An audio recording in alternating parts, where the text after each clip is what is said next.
Dancing with the beat with DJ Glenn on the mix.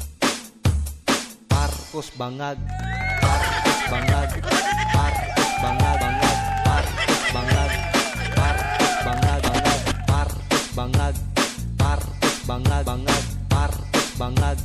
Marcos Bangag, Marcos Bangag, Marcos Bangag, Marcos Bangag. Yes, hello mga bossing, magandang araw sa inyong lahat. At ito na naman po tayo mga boss, at tayo na naman po ay magkukwentuhan ngayong araw na ito. Kamusta naman ang mga buhay-buhay? Ayan mga bossing, alam nyo ba? Ako ay pagpasensyaan nyo na muli ang ating setup. Gawa ng tayo po ngayon ay wala sa Maynila. Napakaganda po dito sa aking kinalalagyan ngayon. Tayo ay nasa Sub-Saharan Zamboanga, Sibugay. Grabe. Pero bago lahat, ito na naman ang inyong pinakapaboritong kupal na vlogger, ang pinakapaborito ninyong fake news peddler, pinakapaborito ninyong walang kakwenta-kwentang mag-content na vlogger.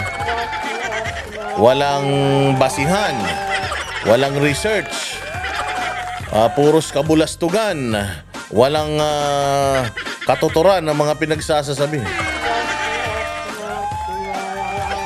Kaya wag nyong i-quote, wag nyong siseryosoin dahil lahat ng ating pinagsasabi rito ay walang katotohanan.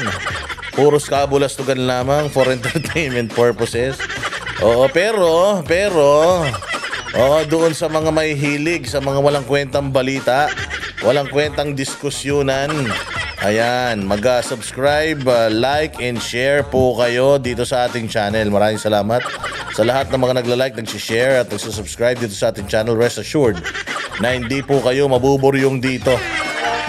At maraming salamat po, unang-una sa lahat, doon sa mga malulupit na nagsusuper thanks. Hindi lang basta nagko-comment, ay nagsusuper thanks pa. Saan ka pa?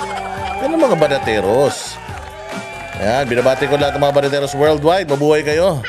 At sana mabuhay kayo hanggang gusto ninyo. Ayan, malapit na po ang eleksyon mga bossing.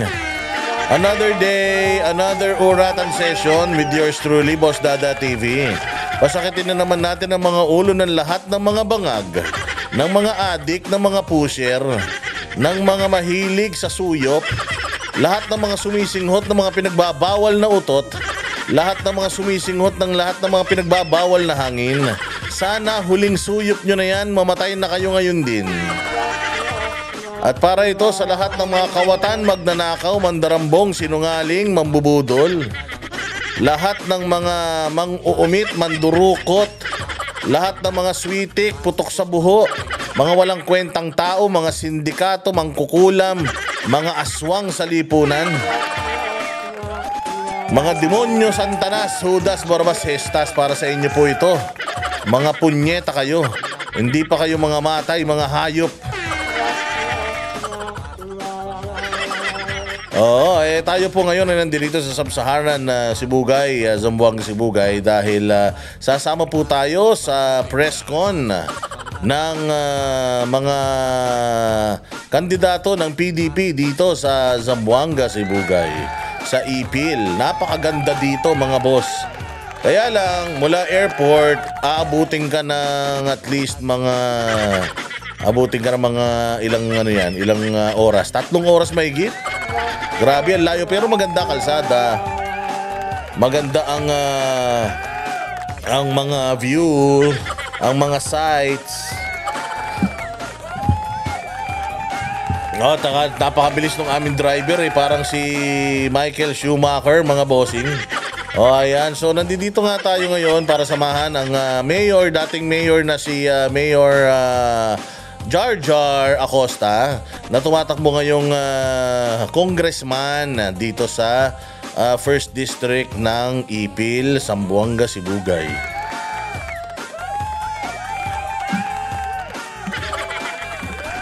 Napakalupit mga bossing. Oo, at tayo ngayon ay nandito sa isang hotel na napakaganda talaga dito sa Sub-Saharan Mindanao. Nag-almusal nga kami ng itlog ng ostrich at saka ng tenga ng zebra. O, tsaka sarap ng sabaw na hinigop namin. Oo, balbakwang merong bone marrow ng rhinoceros. Tsaka okay din pala yung okay din palang yung ilong ng elepante. Masarap din pala yun Grabe dito sa Sub-Saharan Mindanao. Ang ganda-ganda, sarap para pagkain. Tsaka yung hotel nilang ganda. Kaya na nag-brown out kagabi dahil sobrang lakas ng ulan. Ibang klase dito, sobrang presko ng hangin dito kahit summer na. Abay, umuulan-ulan mga bossing. Talaga naman, masarap sa pakiramdam.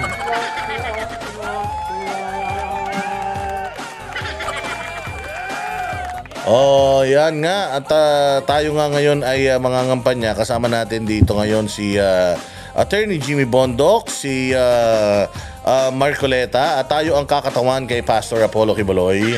Para sa mga ipapakilala natin si Pastor Apollo Quiboloy dito sa Zamboanga, Sibugay. Although alam ko na kilalang kilala na siya dito, kailangan pa rin na kilala natin sa buong sambayanan ang mga magagandang pwedeng idulot ni Pastor Apollo Quiboloy sa Pilipinas.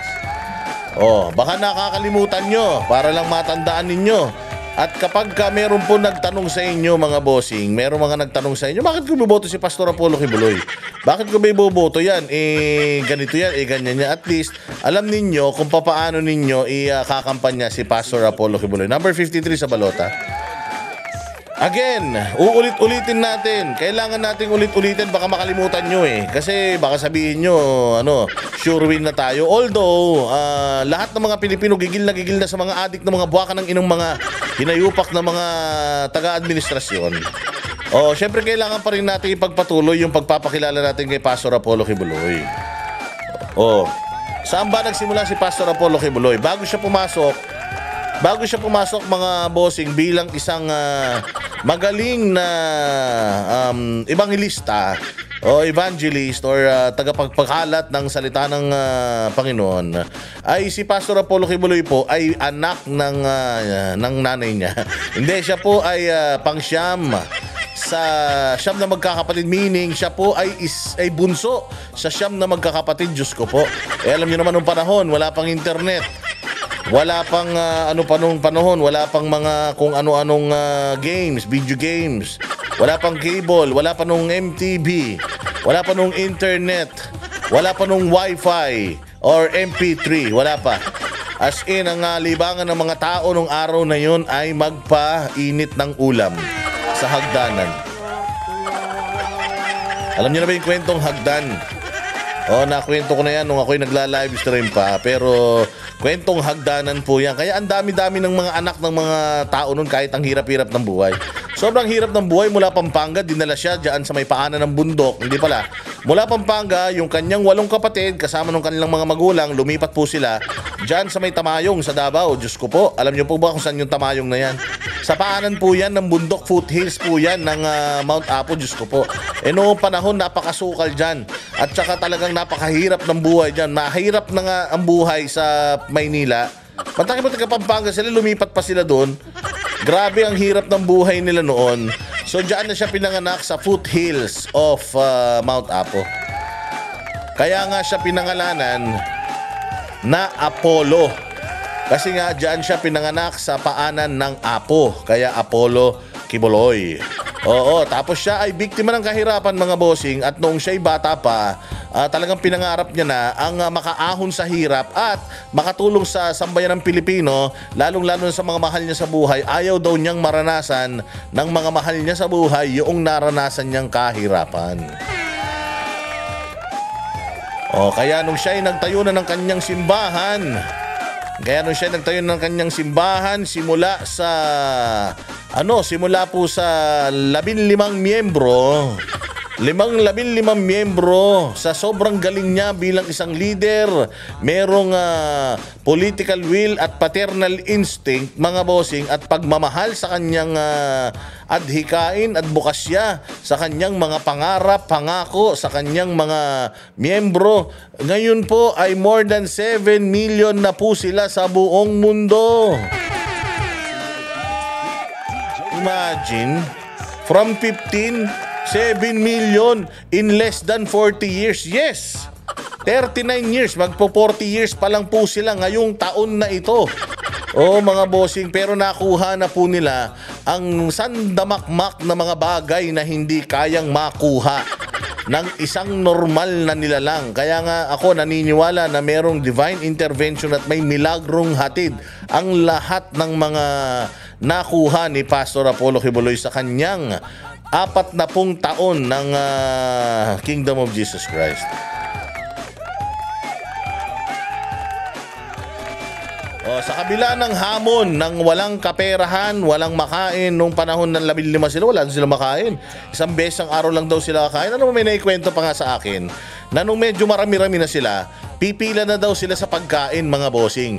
Tapos pagdating minsan sa dami nila, pagdating daw nung mga kalahati na, wala na, ubos na yung laman ng kaldero.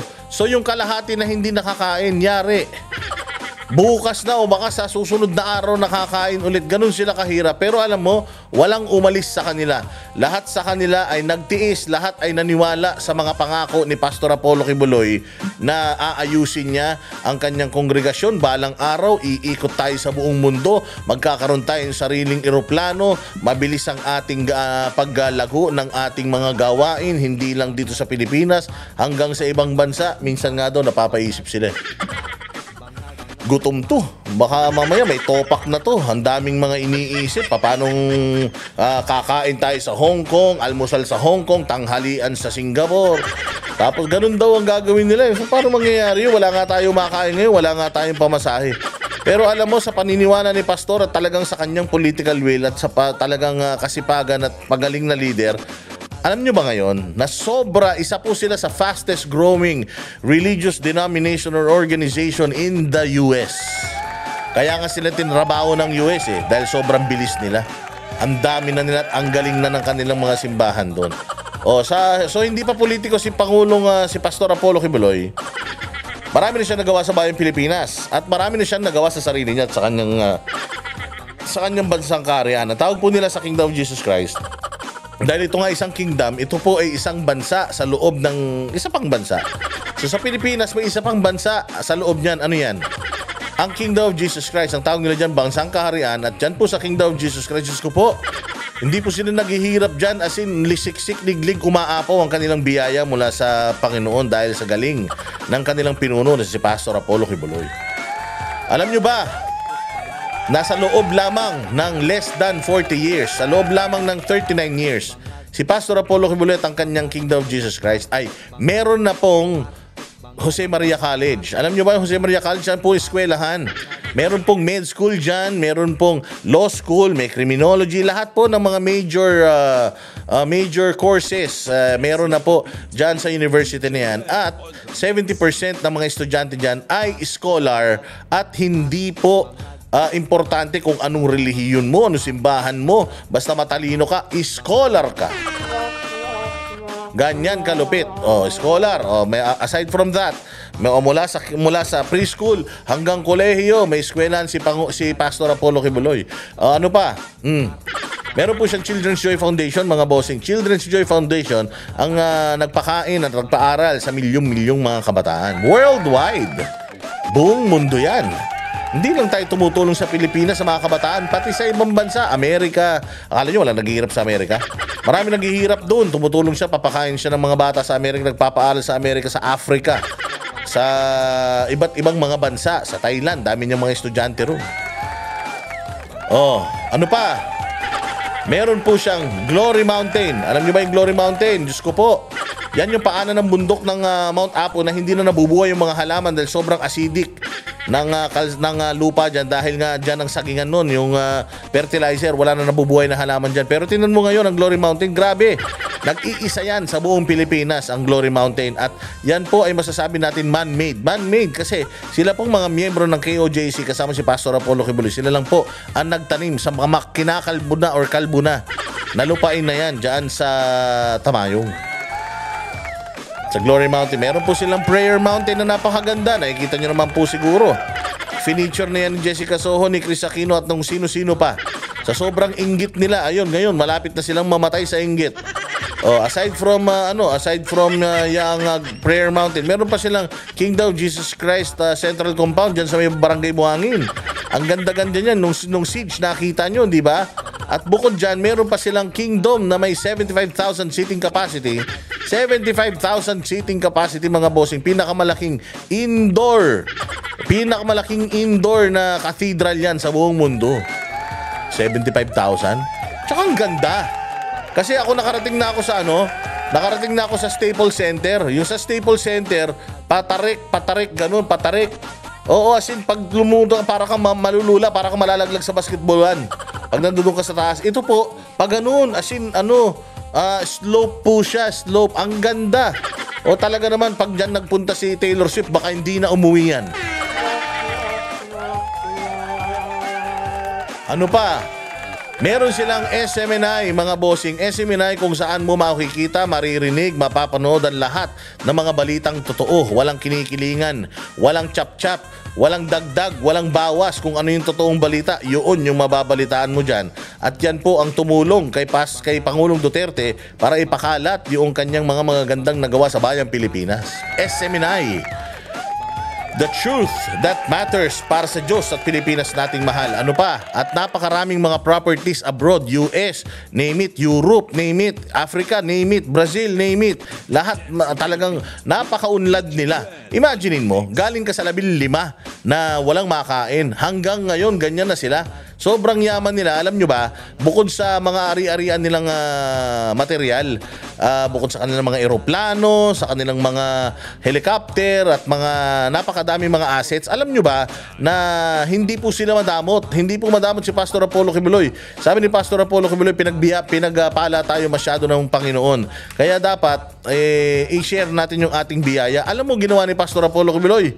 Gumastos ng bilyon para sa pagtulong sa bayang Pilipinas. Una sa lahat, sa tuwing may nababagyo, nalilindol at naaapektuhan ng natural na kalamidad, nandiyan po lagi si Pastor Apollo Kibuloy, ang SMNI at ang kanilang foundation para tumulong. Nauuna po sila sa Yolanda.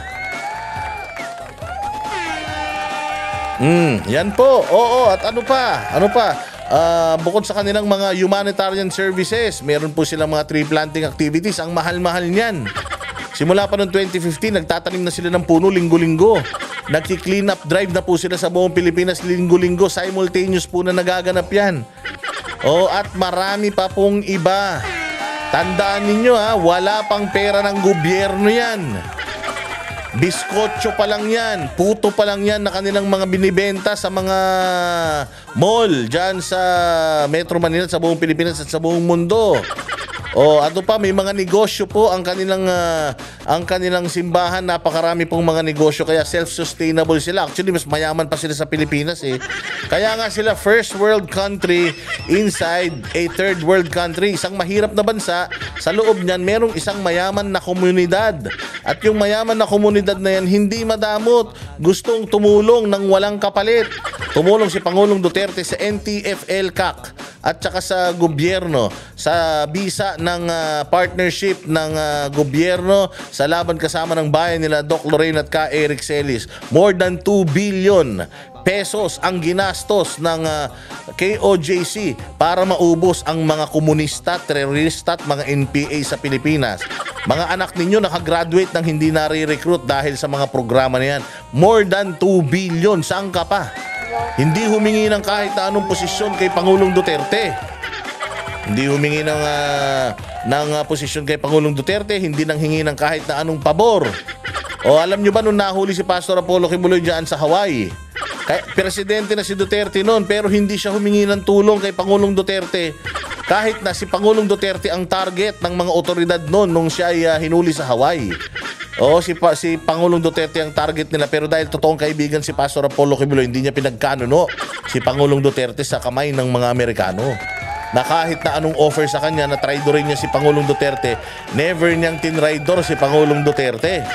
Kahit na hindi pa sila nag-uusap ni Pangulong Duterte during that time dahil si Pangulong Duterte inilagay yung mga makakaliwa sa gobyerno, kaya nagkagalit sila ni Pastor ng 3 taon dahil ayaw talaga ni Pastor sa mga komunista.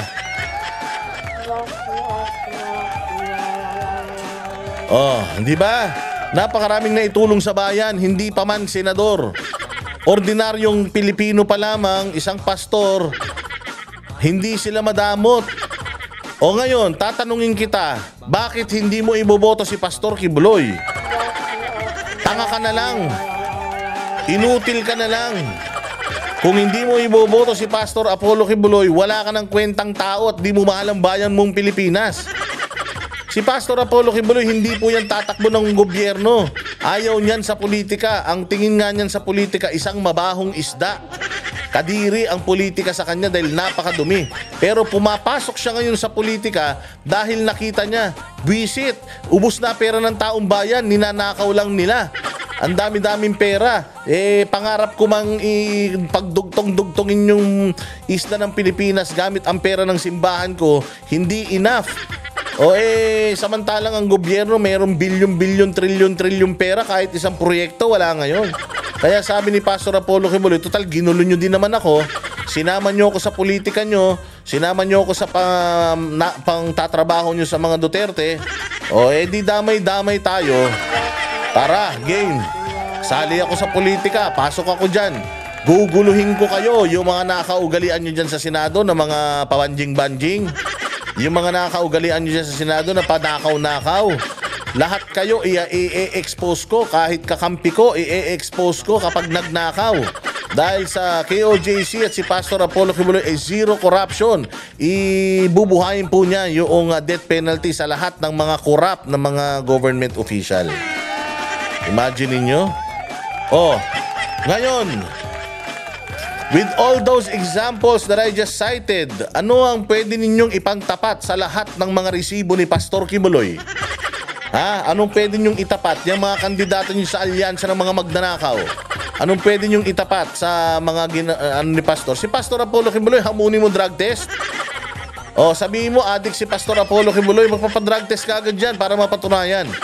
Inakusahan ninyo si Pastor Apollo Kibuloy kahit na 4 na taon nang dismiss yung kaso niyan. Anong ginagawa niya? Hinaharap niya yan. Hindi ba inaalok siya sa Amerika na ititigil lahat ng kaso, umamin lang siya kahit sa isang gawa-gawa nila. Hindi siya pumayag. Hindi ako papayag na aamin ako sa mga kaso niyan dahil wala akong ginawa dyan kahit isa. I-dismiss nyo lahat dyan. Dito sa Pilipinas, ano na nangyari? Antayin nyo. Antayin lang ninyo mga bossing, antayin lang ninyo. Magkakaroon ng napakalaki at gandang development dyan sa pinagdadaanan ni Pastor Apollo Kibuloy ngayon, at sana makalabas na siya para makapakampanya siya, at sana pag nanalo siya ngayong eleksyon ay ma-celebrate natin lahat ng sama-sama buong Pilipinas.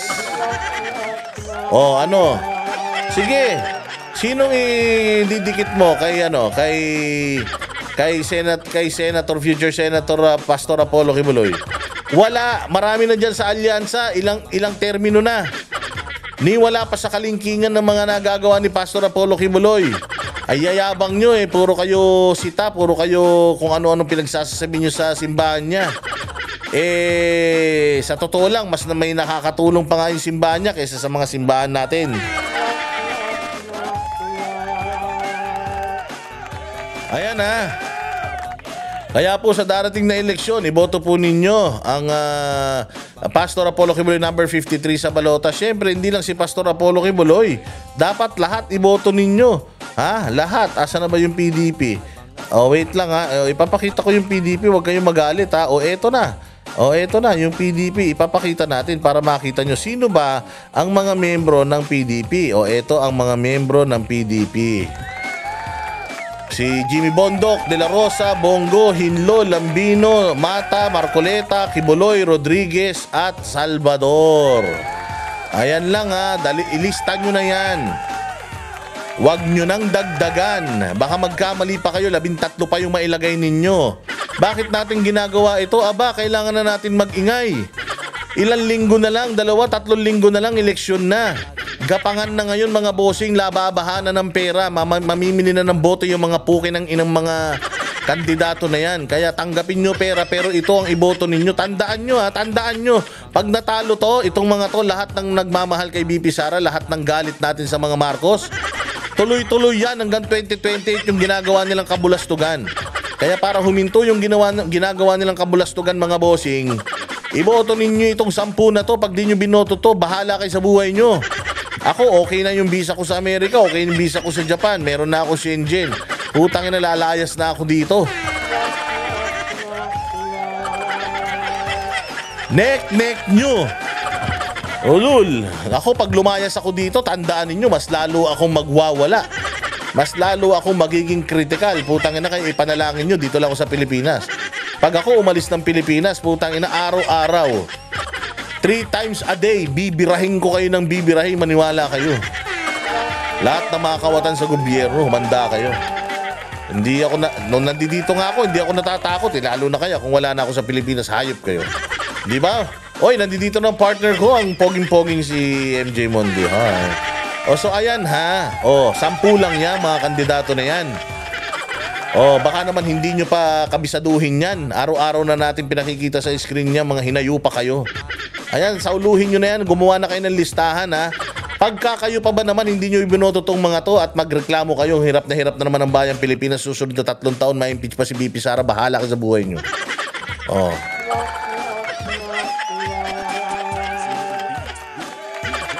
O, ayan na. O, sige na, itigil na natin itong itong ating background music na Marcos Bangag. Puro kayo Marcos Bangag eh. Bakit kasi Marcos Bangag kayo ng Marcos Bangag? Bangag ba si Bongbong? Ano ba ebidensya nyo na bangag si Bongbong? Hindi naman yata bangag yun eh. Sabi nung kanyang spokesperson na pinaglihis sa asong may galis na si Claire Castro, ang sabi niya, wala daw kayong karapatan na humiling sa kanila. O ano na nga yun, meron akong balita tungkol dun eh. Ito, ipakikita ko sa inyo. O, wait lang. O, ayan, tingnan nyo maigi. Ito, mahusay itong taga Net 25 na to eh. Itong kanyang kryptonite. Alam mo, nung panahon ni Pangulong Duterte, kung may Doris Bigornia, ito ang Doris Bigornia ng makabagong panahon. O, itong taga Net 25, di ko na mapaano kung sino to eh. Pero araw-araw binibisit ito si Claire. China-challenge nito si Claire araw-araw. Dahil ito si Claire, dati gigil na gigil to kay Bongbong Marcos. Ngayon, putang ina, aso na ni Bongbong. Kala mo, syota ni Bongbong Marcos kung ipagtanggol siya eh. Kala mo, naambunan ng kayamanan eh. O, ito ha, pakinggan nyo maigi itong sasabihin nitong tukmol na ito. Tingnan ninyo kung karapat-dapat ba itong kanyang sagot doon sa ating panawagan. Katulad nga na sinasabi natin, hindi tayo hihinto sa pagtawag na bangag sa punyetang Bongbong na yan. Hanggat hindi niya pinatutunayan sa ating lahat na siya ay hindi adik. So kung ayaw nyo magpa-drug test, huwag din kayo mapipikon kung tinatawag kayong adik. Kung tinatawag kayong mga suyop master, huwag kayong magagalit kasi wala rin naman kayong ginagawa to deny. Actually, kahit nga yung denial hindi man lang magawa nitong presidente natin eh. Kahit nga yung mga gabinete niyan, hindi ma-deny na walang sapak ito eh. Nakikita mo naman, nagsasalita, puta ina, dumudugo na. Sabi ko nga, buhay pa, inaagnas ng hayop na yan. Alam mo, karma yan. Karma yan. Yung ganyang, kita mo, meron akong isang kilala, kapatid ng presidente dati. Anak din ng dating presidente. Kita mo ngayon. Parang kinakain na yung kanyang buong katawan. Buhay pa siya pero parang walking dead na. Kaya nga, ang ganda-ganda nung interview ni MJ Mondiar doon sa kapatid ni Pangulong Duterte, yung kanyang sinabi doon na si Bongbong Marcos daw ay walking dead. Bakit? Wala nang kaluluwa. Kaya pag tiningnan mo si Marcos, parang kulay violet. Alam mo si Marcos yung isang karakter sa games na hindi mo ma-unlock yung grade out. Hindi ba? Si Bongbong Marcos naka-grade out. Yung karakter na gusto mong piliin, hindi mo mapili-pili kasi hindi mo pa na-unlock. Meron kasi yung iba talagang blanco, hindi mo alam kung sino, surprise. Pero ito si Bongbong nakalabas na pero hindi mo pa siya makuha-kuha dahil hindi mo ma-unlock. Ganun siya, naka-grade out siya, hindi mo mapili-pili. Wala nang kaluluwa eh. Paano mo sasabihin walang kaluluwa? Bakit, Boss D? Hindi ba sabi nung kapatid ni Pangulong Duterte? Merong mabuti, merong masama. Pinipili niya lagi yung masama. Merong kabutihan, may kasamaan dun siya sa kademonyuhan. Actually, yung masama nga, ina-upgrade niya pa eh. Merong masamang version, meron pang mas masamang version doon. Anong mo kung anong tawag doon? Bongbong Marcos version. Oh, alam mo ba pag tinawag kang demonyo, mabait ka pa nun. Halimbawa, tinawag mo ko, Boss Dada, demonyo ka, mabait pa ako nun. Pero pag tinawag mo ko, Boss Dada, Bongbong Marcos ka, putang na masama sa loob ko yun. Mas satanas pa yung kay satanas eh. Baka nga ito si Bongbong kapag ka namatay ito, magkaroon ng ng pangalawang impyerno. Oo, yung mga cabinet secretary niya, yung mga kanang kamay niya ron. Ay, di ba? Oh, sinatawag natin adik, bangag. Oh, sinasabi, meron daw mga pulburon video pa na lumalabas diyan. Oh, pero anong sagot ng Malacanang? Ito, pakinggan niyo yung sagot ng Malacanang sa hiling natin ng pagpapadrug test ng pinakamagaling pinakamahal na pangulo dahil lahat nagmahal dahil sa hinayupak na ito. Ang nagmura na lang talaga dito, ang nagmumura na lang yung tao at saka yung droga. Mantakin mo, dalawang pinakamalaking drug haul ang nahuli sa kanyang kalahati pa lang ng panunungkulan ha. Noong panahon ni Pangulong Duterte, wala nahuhuling drugs dahil talagang takot. Ngayon hindi. Oo, lahat ng droga parang lumabas. Mantakin mo 2 tonelada dyan sa may Alitagtag, 1 tonelada sa Maynila, 3 tonelada ng shabu. Anak ng tinapay na yan. Tapos yung 3 tonelada na nabawasan ng kalahati. Hindi natin alam kung saan napunta. O sige, pakinggan natin itong sinasabi nito ng pambansang aso ng Pilipinas na si Claire Castro. Santos, Net 25. Good morning po, Yusek. Balikan ko lang po yun dun sa di umano'y pulveron na video ni Pangulong Marcos. Sabi niyo po kanina ay naimbestigahan na yan, pero biglang iimbestigahan pa ng DOJ at NBI. Di ba? Ano sabi ni Claire? Yan daw pulveron video, inimbestigahan na. Inimbestigahan na daw yung pulveron video, pero iimbestigahan ulit. Ano yun? Inimbestigahan na, tapos iimbestigahan ulit. Napatunayan nyo na AI yan, sabi nyo, tapos iimbestigahan nyo ulit. Ano yun? Bakit? Iimbestigahan nyo ulit yun, tapos na-imbestigahan, para mga baliw eh, di ba? Kaya litong-lito na rin yung mga media eh, dyan sa Malacanang press corps eh. Kasi labo-labo sumagot to si Claire eh, parang hindi mo alam kung kinakausap ba talaga ni Bongbong to, tinitext na lang. So, iimbestigahan daw ulit ng DOJ. Iimbestigahan, ewan ko ba. Alam naman natin, planted yung paglabas ni Pebbles. Mamaya, pasadahan natin yan. Diretso. NBI. At napatunayan na po na ito ay fake. Doon po sa isinagawang pagsusuri from Indian company.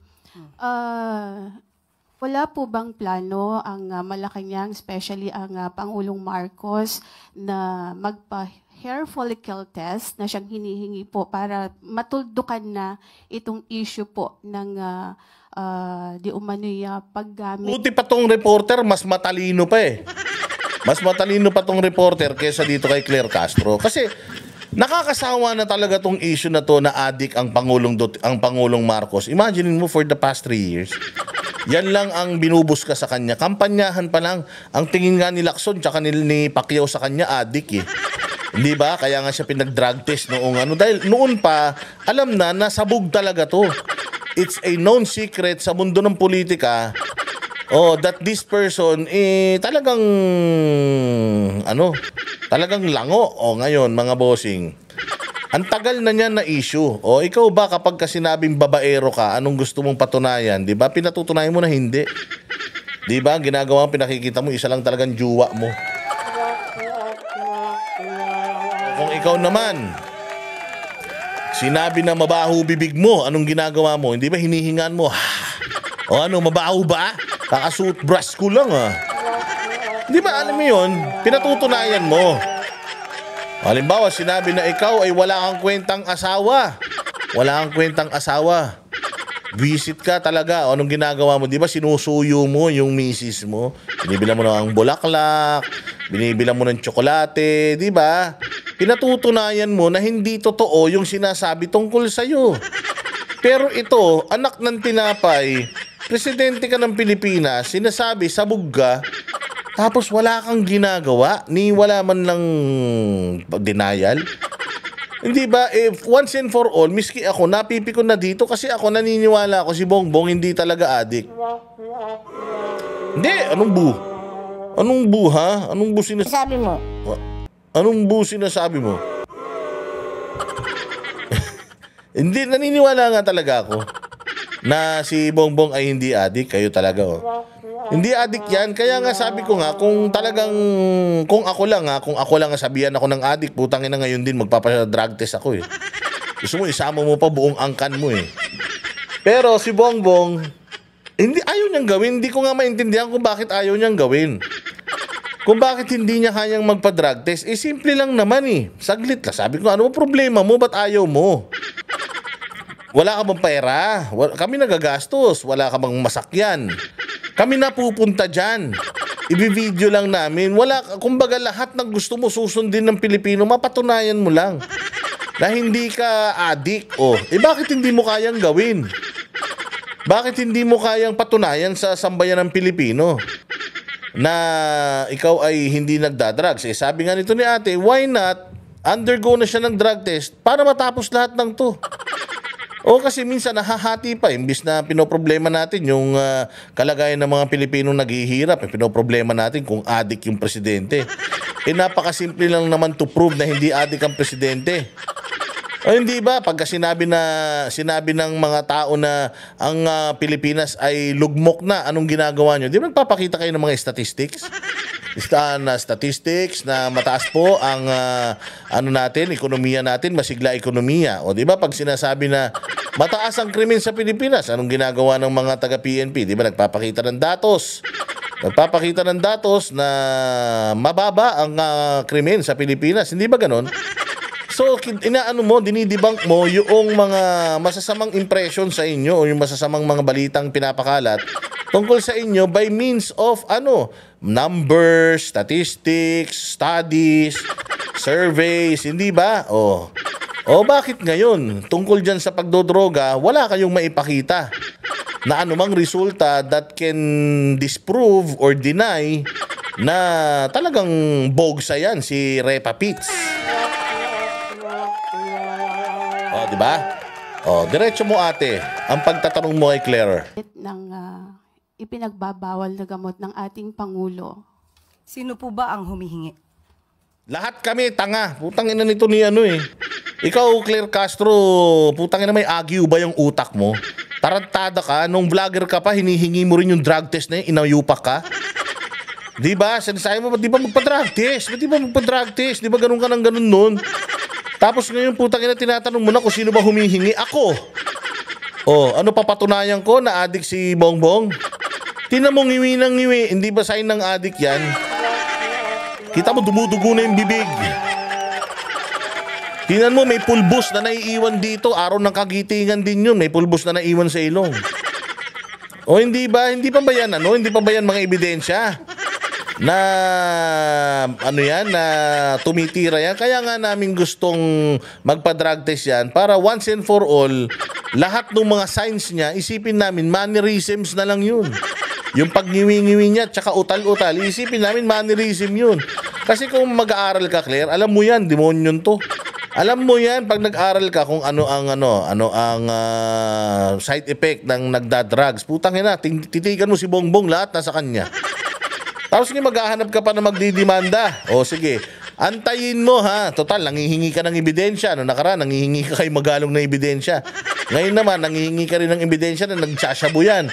Pag madaming lumabas na mga video na may mga video, kasi sabi nila may mga susunod pa daw video. Pucha ka ha, Claire Castro, abogado mo yan ha.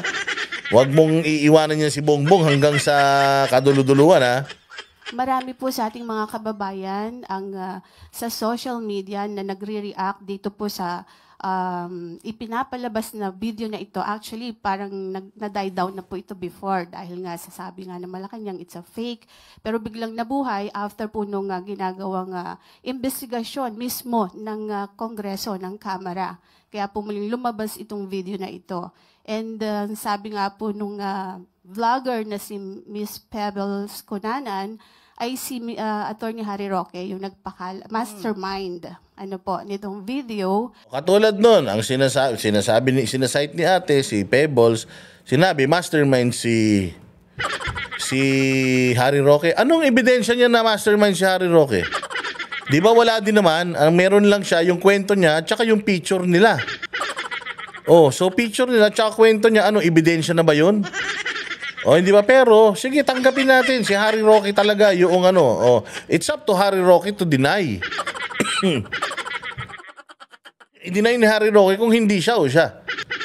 Hindi ba? Ito, yung pagsashabu pa, highigop ni hindi nga ma-deny ni Pangulong Marcos hindi ba? O, kahit na simple denial, wala Ikaw nga din Claire Castro, hindi mo nga ma-deny na hindi gumagamit Ikaw sabihin mo diyan mismo, hindi nagdodroga presidente namin. Oh, alam mo kasi, the moment na sinabi mo yon, you have to show proof na hindi talaga. O anong hihingin sa'yo para ma-prove na hindi ka addict? Drug test. Kaya none of you can say to the public or admit to the public or at least deny yung claim na yan sa public, because when you deny it, you need to show proof of your of yung katotohanan ng iyong denial. Ano ba mapapatunayan? O paano mo papapatunayan? Drug test talaga, iniiwasan nyo yan O diretso. Pero inaano naman ni Miss Maharlika, yung another vlogger, na parang siya yung nagbigay lang kay Attorney Roque. Kaya ang tanong ko po, sabi niya sa social media hinihingi. Sino po in particular ang masasabi niyo sa akin na humihingi ng ganitong klaseng pag-test? Ano, kami nga. Tangilan to si Claire, parang tanga to. Hindi ka ba nagpo-post sa social media? Anong nangyari yung PCO ka pa kung wala kang alam nangyari sa social media? Buong Pilipinas, tinatawag ng Marcos Bangag yan Kaya tinatawag na Marcos Bangag yan kasi kitang-kita na yung mga yung manifestations ng long use of drugs. Kaya nga ang dami ng mga Pilipino nananawagan si Vic Rodriguez, si Harry Roque nananawagan drug test diyan, di ba? At para maang-maang ka, wala kang alam na nanghihingi ng drug test diyan sa bossing mong pinagli sa ulap. Ang atin pong mga kababayan Sino na po in Madam particular? Yusek, Napanood pwede po niyo po. sigurong Ikaw na po ba? Sige po. Kayo po ang humihingi? Okay. Pero po masabi lang ninyo na mayroong humihingi. Pero Hindi. marami po sa social media So, kung kayo ay nagbabasa po sa SOCMED, Madam So, Yusek. isa ka nga sa humihingi. Oo. Sige, tanong ko nga, isa ka ba? Kasi we have to be specific on this. Isa ka ba sa humihingi? Ang mga kababayan po So, natin. isa ka sa humihingi. Actually, I'm a journalist. Hindi Yes, nga, naman po tanong ako ko nga. humihingi. Pero parang gusto ninyo na meron. Tanga talaga to Journalist yan si ate. Magtatanong yan. All you need to do is just to answer her query. Trabaho niya yan at trabaho mo na sagutin yun. Ba't kailangan pang may humingi? Ikaw ba humingi? Ikaw humingi? Ngot din pala to abogadong tanga. Kung lang kayong Basihan. Opo, basihan. Sino nga po? Kasi sabi niyo po kanina, ay napanood yun niya yata sa social Opo, media. Madam Sino po? Yusek, syempre kami po ay mga Pilipino rin. As a journalist, gusto po namin na hindi fake news. Yun pong aming ibabalita sa taong bayan. Okay, so humihingi po. Si Nagdidemand. Attorney Vic Rodriguez, di ho ba Okay. matagal na rin naman niyang hinihiling niyang Napahiya ka careful. ngayon. Meron nangihingi. Si Rodriguez. Si Roque nangihingi. O ano na ngayon? Anong isasagot? Kala mo kasi matatakot mo si ate. Mas matalino sa iyan. Pinagtatawanan ka na lang dyan sa sa Malacanang press corps. test. Okay, tanong po natin. Ano po ba ang basihan para sa paghingi at i-demand sa Pangulo ang isang hair follicle test? Ano ang basihan? Presidente kasi siya. Ganito yan, Claire ha. Presidente kasi siya. Oo, binoto siya ng taong bayan. Therefore, taong bayan na naglagay sa kanya dyan. Kapag may hiningi ang taong bayan sa kanya, ay dapat pinoprovide ng presidente. Tama. Halimbawa, ano ang mga sinusolusyonan ng presidente ng Pilipinas? Ano ang mga pinaprioritize ng isang presidente ng Pilipinas o ng isang presidente in particular? O unang-una sa lahat, pangalagaan yung kanyang bayan. Pangalawa, pangalagaan yung mga kanyang mga mamamayan, tama? O, pangalagaan ang sektor ng kalusugan, sektor ng ganito, sektor ng ganyan. So siya po ay trabahante. We demand an output from the President because public office is a public trust. Nilagay po natin siya dyan, kaya kailangan po lahat ng gusto natin susundin niya. Yung at least yung mga kayang solusyonan na problema natin, dapat sinusolusyonan ng Presidente. Kaya mo nga siya nilagay dyan, tama? So we can demand, tama? Pwede tayo mag-demand ng peaceful life. Pwede tayo mag-demand ng drug-free na Pilipinas. Pwede tayo mag-demand ng ng scammer-free na Pilipinas, di ba? I mean, lahat 'yon ay deserve ng mga tao, kaya at ang tao ang Pilipinas at ang pinagsisilbihan ng presidente ay Pilipino. At since Pilipino tayo, dapat nag-a-adhere ang presidente doon sa mga issues na gusto nating niya. Gusto nating harapin niya or sagutin niya. Ano ba yung gusto natin? Malaman, addict ka ba o hindi? O, tinan niyo sagot. Ito po ba'y may pagbibintang na siya ay di umanong gumagamit ng illegal na droga? Kung may pagbibintang, liliwanagin po natin. Kung may pagbibintang sa Pangulo, yung nagbibintang ang dapat na magpatunay. O, yun na nga. Ang dami na nga nilabas na mga, ang dami nang nilabas na mga video.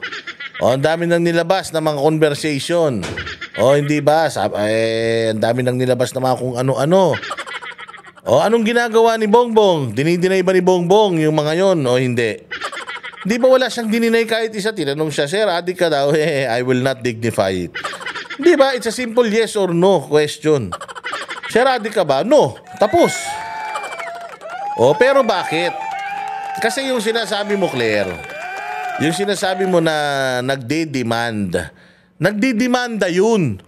So kung ako nagdidemanda sa isang ordinaryong tao at inaakusahan ko siya ng bagay, kailangan ko magpakita ng prueba na totoo yung akusasyon ko kung nagdidemanda ako. But this time, hindi ako nagdidemanda, humihingi ako ng sagot mula sa taong pinagkatiwalaan ko ng boto ko, mula sa taong naglilid sa bayan ko, mula sa taong dapat ay transparent sa lahat ng mga ginagawa niya sa buhay at sa bayang Pilipinas. Dahil presidente, so dapat sumagot siya sa akin. Adik ka ba o hindi? Yes or no? No. O di tapos. Sa pagka sinabing no, sir, pa-drug test ka nga para talagang malaman kung totoong no o yes talaga. Kung may ginagamit man o wala. Hindi po pwedeng gumawa ng kwento, walang basihan, isang guni-guni para masira ang Pangulo. Hindi sinisira Pangulo, sira na Pangulo. Sira na Pangulo, wala na, it's beyond repair. Yung ginawa niya kay Pangulong Duterte, that's actually the end of it. That's the nail on Bongbong Marcoses and the whole Marcos clan. That's the nail sa kanilang mga ataol. Wala nang pag-asa mga yan, sirang-sira na sila. Wala na. Pati ikaw, Claire, sirang-sira ka na din. At yan na rin ang huling karir mo na makukuha mo sa buhay mo. After this, wala na, Claire. After this, wala nang Marcos. And even the PDP slate, kahit nga hindi na mga panyang PDP slate, mananalo mga yan kung di lang dadayain dahil sa galit ng tao dyan sa pinagtatanggol mong kupal na di umano bangag. Hindi kami nagdidemanda sa korte. Kasi yung sinasabi mo pang normal na tao, pang ordinaryong tao. Pero ang presidente ay hindi ordinaryong tao, inilagay siya ng taong bayan dyan sa posisyon. Therefore, he's answerable sa taong bayan. If the people say, last mo na yan. Pag lahat ng taong bayan lumabas, pumunta sa Malacanang at pinababa siya, wala siyang magagawa. Bababa siya. It's the people. Ang tao ang talagang may hawak ng kapangyarihan, hindi kayo. Yung kapangyarihan na meron kayo ngayon, galing sa taong bayan yan, maniwala ka. The people, the voters gave you that power. So do not abuse that power. At yung power na yan, balang araw, ibabalik mo ulit yan sa taong bayan. Pag bumaba ka na bilang presidente, wala ka ng kapangyarihan, ibabalik mo ulit sa tao yan. Yung tao ulit ang maglalagay ng tao sa Malacanang na pahihiramin ulit nila ng kapangyarihan. So ang boss mo, kami, and we want that, we ask for that. Anong sinabi ni Noynoy Aquino noon? Kayo ang boss ko. Hindi ba yun ang sinasabi ni Noynoy? Oh. So sinong boss ni Bongbong? Putangin na niyan. Kung hindi kami, sinong boss niya? At walang basihan. Kahit saan po. May basihan. Presidente. Tanga talaga tong punyetan to. Presidente. Natural, hihingin mo. Lasing ka ba? O hindi? Di ba? Magdadrive ka, lasing ka? Magdadrive ka, sabog ka? Pwede ba naman yun? Di ba hindi? Anak ng tinapay talaga tong babae na to. Dinidemand namin kasi nga hindi naman siya ordinary. Tangina, alam mo si Bongbong kung hindi presidente yan, kahit singhutin niya lahat ng buhangin sa Pilipinas. Lahat kahit magpakamatay yan, wala kaming paki dyan. Maniwala ka, wala kaming paki dyan. Kahit ano yan, kahit iburol mo ng 3 taon yan, baka walang pumunta dyan sa hinayupak na yan. Walang kwentang tao yan eh. Kaya lang presidente siya ng Pilipinas, kaya may kwenta siya sa amin. Siya ang nagdidesisyon. At kailangan pag nagdidesisyon ka, malinis ang utak mo, Claire. Di ba? Ikaw ba? Subukan mo kayang pumasok ng lasing diyan sa Malacanang. Hindi ba? Tatanggalin ka sa trabaho. Bawal yun eh. Papasok ka sa trabaho ng lasing. Bawal yun. Hindi ba? Subukan mo kaya yung driver ng Victory Liner. Painumin mo ng Red Horse 5. O, papag-drive-in pa ba ng Victory Liner yun? Hindi. Bakit? Kasi delikado. Eh yun nga, lasing lang. Lalo pa kaya yung bangag. Gago din talaga to eh. Oh, katulad nito, eto may hamon kay Pangulong Duterte. Naghahanap ka ng hamon eh. Anyways, dahil medyo mahina ang internet natin, eto may papakita. Ano bang klaseng ebidensya yung gusto mong makita? Ha, ganito ba? Ganito bang klaseng ebidensya? Ganito? Ganyang klaseng ebidensya ba? Ayan suyop, higop, buga. Pak. Putang ina, yari. Sarap kilala nyo ba kung sino yung ano na yan, sumusuyop?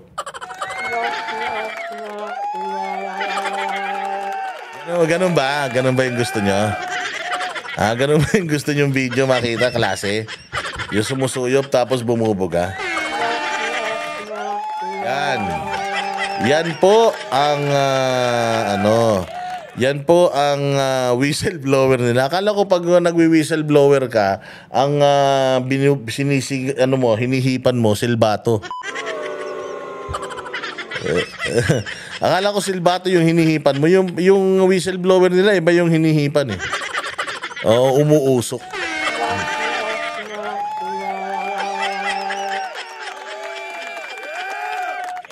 So para sa akin pa din, napaka-importante mga bossing na yung mga pipiliin natin mga kandidato this coming elections, yung merong accountability, merong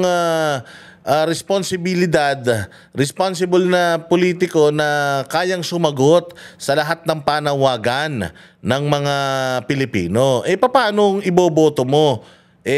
Kandidato nito ni Bongbong Marcos na si Bongbong Marcos mismo humihingi tayo ng resulta sa mga pinaggagawa nila sa bayan. Resulta kung siya ba ay talagang matino o hindi, walang may pakita. Hindi ba? So ikaw ba gusto mong bumoto ng isang kandidato na ikinakampanya ng isang adik? Di umano. Again hindi mawawala sa imahe ni Bongbong Marcos ang pagiging isang bangag kasi nga po hindi pa po ninyo unang-una hindi nyo pa dinideny. Pangalawa, hindi kayo nagpapadrug test. Alam mo, pwede mo lang akong kasuhan ng libel patungkol dito sa droga na to kung peke yung sinasabi ko. How can you prove na peke yung sinasabi ko kung halimbawa paparataon ko si Bongbong na bangag siya, magpakita kayo ng drug test. Drug test lang, yun lang hinihingi natin. But until then, until wala kayong maipakitang drug test na negative, wala kayong maipakitang proof na hindi kayo talaga sabog, bangag. Hindi hearsay lang, talagang hard proof, science, na hindi kayo talaga mga bangag. Wala, hindi pwedeng tanggalin sa mga pangalan nyo yung mga bangag-bangag na yan. And mas lalong lumalakas yung sigaw ng taong bayan patungkol dyan sa pag-drug test. Dahil nga, ito ang ginagawa ng ating Ito ang ginagawa ng ating magaling na spokesperson tsaka ng presidente. Iligaw lang yung issue. Okay, so walang drug test, walang iboboto ang alyansa. Mula sa konsihal hanggang sa senador, wag kayong bumoto kahit isa sa kanila hanggat wala ni isa sa kanila ang nagdidemand na magpa-drug test si Bongbong. Because kung hindi nila i-request na magpa-drug test si Bongbong, ibig sabihin kasapakat sila. Ibig sabihin kasabwat sila diyan sa bisyo na yan ng nangangampanya sa kanila. Okay, klaro. Again mga bossing, number 56, mali, number 53 sa balota, Pastor Apollo Kibuloy para sa Diyos at Pilipinas nating mahal. At syempre, PDP, PDP, Team Duterte, PDP laban senatorial candidate. 10 po ito. Kung dadagdagan nyo, 2 lang pero kung ako lang, wag na. Okay na yung 10 para at least medyo malayo-layo yun lamang nila sa kanilang mga kalaban. Dahil ito, pag dikit, dadayain to? Si Pastor Kibuloy, sigurado ako dadayain nila to. Ayaw ng komunistang umupo yan dahil alam ng komunista uubusin sila niyan. Bigyan mo si Pastor Apollo Kibuloy ng legislative power, sigurado gagawa yan ng mga batas para talagang malusaw na itong mga komunista at mga adik na ito. So make sure na bago nyo iboto itong 10 kandidato na to, unang-unang ilalagay nyo sa balota nyo number 53. Nasa kanan yun. Pangalawa, doon sa Senado, sa page ng Senador, pangalawa, nandoon ang pangalan ni Pastor Apollo Kibuloy, number 53 sa balota. Okay? Klaro yan. Ayan number 53 sa balota, Pastor Apollo Kibuloy. Again, maraming salamat po sa inyo. Mabuhay kayo. God bless us all and God bless the Philippines. Kita-kita po tayo ulit sa susunod na vlog. Mabuhay kayong lahat. Kami ang boses ng masa, hindi natatakot. Katotohanan lang, di kami nalulunod. Walang bahid ng sismis, lahat ay totoo. Kahit sino ka pa, pag mali ka babanatan ka. Walang pinipili, wala kaming kinikilingan. Basta para sa bayan, kami lalaban. Pag tama palakpakan, pag mali banatan. Di matitinag, di matatakot. Para sa bayan, tuloy ang sigaw. Sa harap ng kamera, walang halong takot. Mga baluktot, lahat kayo'y